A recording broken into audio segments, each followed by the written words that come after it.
The sun had just begun to rise over Lake Harmony when I stepped onto my dock with a bucket of cleaning supplies. The water shimmered like glass, but lately, something had fell off. The fish were dying, the smell was strange, and the HOA, run by none other than Karen, had banned anyone from interfering with the lake's natural balance. So, of course, when Karen saw me scooping debris from the water, she came storming down the path with her phone out. "Excuse me, what do you think you're doing?" she barked, recording me like she was on a mission.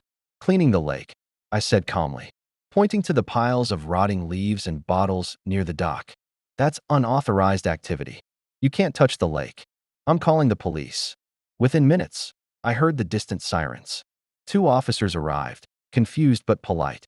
Karen gave them her entire HOA title, as if it were a badge of honor. "He's been dumping chemicals. Look at that bucket," she yelled, pointing dramatically. The officers inspected it, plain soap and brushes. They looked at me, then at her.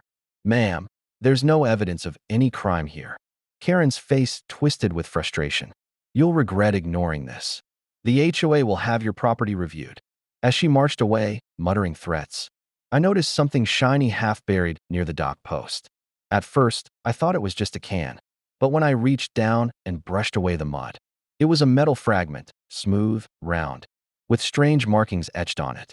I turned it over. It wasn't trash. It was something manufactured, like a tag or a part of machinery. That night, I couldn't sleep. I placed the metal piece under a lamp and saw faint letters engraved along the side. "Project Harmony, do not remove." Project Harmony, the same name as our lake. The next morning, I went back early before anyone else was up. I pushed my small boat into the water and drifted toward the center, where the smell was strongest. When I dropped my net, it snagged on something heavy. I pulled, and the water bubbled up black. Something big was buried beneath the lake. Just then, a voice rang out from the shore. "Hey, what do you think you're doing out there again?" It was Karen, this time with 2 more HOA board members and her phone already recording. But this time, I wasn't just cleaning. I was about to uncover something that could expose everything the HOA was hiding. Karen's voice echoed across the lake as she pointed her phone at me, her blonde hair whipping in the wind. "You're breaking HOA rules again. I'm recording this for evidence." I ignored her. My net had hooked onto something solid, metallic. I tugged harder until a rusted barrel emerged from beneath the murky water. Thick sludge oozed from its sides as I struggled to pull it closer to the dock. Karen gasped. "You see, I told you he's polluting the lake." But as the barrel surfaced, the smell hit everyone. It wasn't soap or garbage, it was chemical, acrid, dangerous. The HOA members on the shore exchanged worried glances. "Karen," one of them whispered, "maybe we should call the environmental department instead of the police." Karen shook her head fiercely. "No, we'll handle this internally. Don't you see what he's trying to do? He's framing us." I tied the barrel to the dock and climbed out of the boat, my hands trembling. "You said no one's allowed to touch the lake because it's protected. But what exactly are you protecting, Karen?" Her face went pale. "That's none of your business." "Project Harmony," I said, lifting the metal tag I'd found earlier. "Ring any bells?" Her eyes widened just enough to confirm my suspicion before she turned away. "Get off HOA property," she snapped. "Now." But it was too late. One of the other HOA members, a younger man named Derek, leaned over the barrel. "Karen, this looks like an old chemical drum. If this was dumped here, we could be in serious trouble." Karen's phone lowered slightly. Her confidence cracked. "No one needs to know about this. We'll report it quietly. Keep it off record." I couldn't believe what I was hearing. "You want to cover it up?" She glared at me. "You have no proof of anything. And if you post that video you're obviously taking, I'll sue you for defamation." But I did have proof. I'd already hit record when I started pulling the barrel out. Every word, every reaction, was captured. I took a deep breath. "Then I guess we'll let the authorities decide." Karen lunged forward and tried to grab my phone, but I stepped back just in time. "You can't expose this," she hissed. "You don't know what you're dealing with." The police sirens grew louder again. Karen's expression shifted from fury to fear. I looked down at the barrel one last time. The faded label read, "Hazardous Waste, Property of Harmony Development Corporation." That name had been erased from all our local records years ago. By the time the police arrived, half the neighborhood had gathered. Curious faces lined the docks as officers examined the rusted barrel, taking photos and marking the scene. Karen tried to regain her composure, barking orders to anyone who would listen. This is HOA property. You can't just take things without authorization. She snapped at the lead officer. The officer looked unimpressed.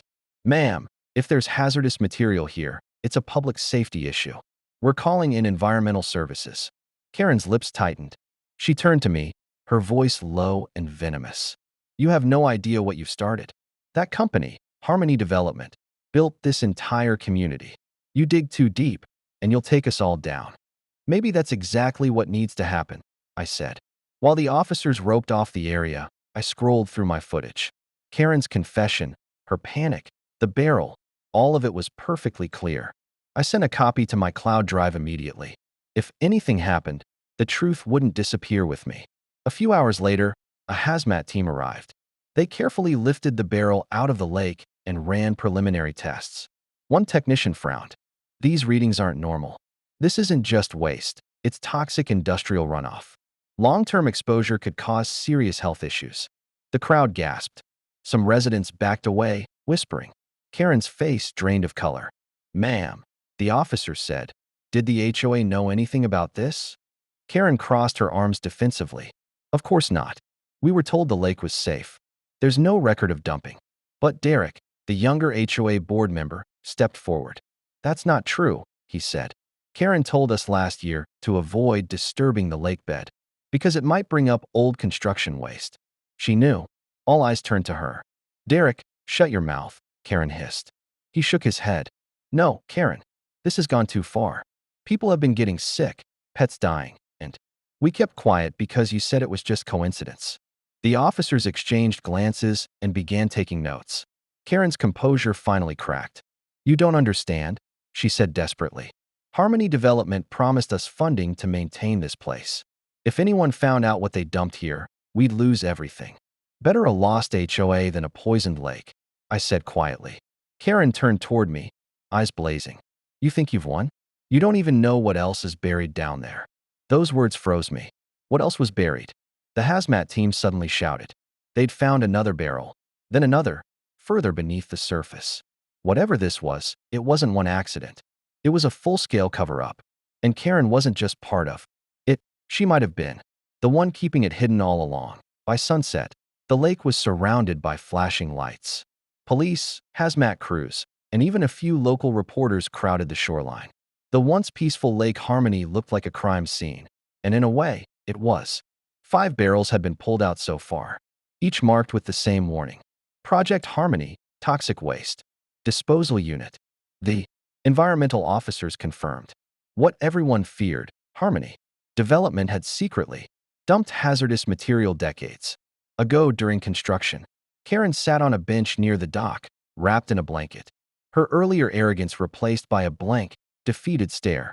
The police had separated her from the others after. Derek handed them old HOA records, emails, invoices, and photos showing Karen communicating with the company years ago to preserve the lake's visual appeal by discouraging residents from cleaning or dredging it. They weren't preserving beauty. They were hiding evidence. When an officer approached me, I expected more questions. Instead, he said, "We might need your footage for the investigation. You captured everything." "Every second," I said, handing over a copy. He nodded. "You might have just uncovered one of the biggest environmental violations this town's ever seen." I looked out over the lake, its reflection now tainted by orange light from emergency vehicles. "I just wanted to clean my dock," I muttered. Later that night, I stood by the water's edge, the cold wind brushing my face. Karen's voice broke the silence behind me. "You don't understand what they promised us. They said it was safe, that no one would ever find out." I turned toward her. "You lied to everyone. Karen, you called the police on me for cleaning the lake you knew was poisoned." Tears welled up in her eyes. If the truth came out, we would have lost our homes, our property values, everything. I was trying to protect the neighborhood. By letting people get sick? I said sharply. She had no answer. The officers soon escorted her away as part of the ongoing investigation. Watching her disappear into the flashing blue lights, I realized how deep the deception went. Not just corporate greed, but fear, pride, and denial. In the days that followed, cleanup crews began working to detoxify the lake. The community was furious, but slowly, gratitude replaced anger. People thanked me for speaking up. News outlets ran headlines like, "Local resident exposes decades-old toxic dumping cover-up." As I stood once more on my dock, the water slowly clearing, I caught sight of something small glinting near the post. A final fragment of metal, half buried in the sand. It read, "Phase 2, construction pending." A chill ran down my spine. If there was a Phase 2, then the lake might not have been the only place they buried their secrets. And I wasn't finished uncovering them.